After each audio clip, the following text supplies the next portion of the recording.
আমি খবর নিয়েছি টেলিফোনে সারা বাংলাদেশে সকল বোর্ডের চেয়ারম্যানগণ বলেছেন পরীক্ষা সুন্দর হচ্ছে, কোথাও কোনো অপ্রীতিকর ঘটনা ঘটেনি, প্রশ্ন আউটের কোনো সম্ভাবনা আদৌ নেই এবং হয়নি, এবং এই ধরনের কোনো আলোচনা নেই।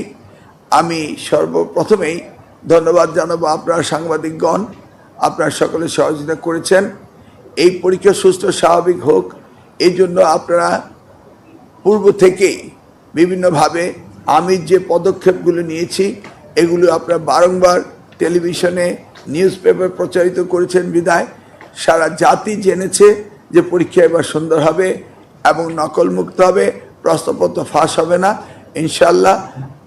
আমি আশা করব যে আনন্দ উদ্দীপনা নিয়ে আমাদের এই জেনজিরা পরীক্ষা দিচ্ছে এটি সত্যি অভাবনীয়, এবং তাদের যে আনন্দ উৎফুল্লতা আমি যাওয়ার পরে এতে আমি সত্যিই সমাদৃত হয়েছি।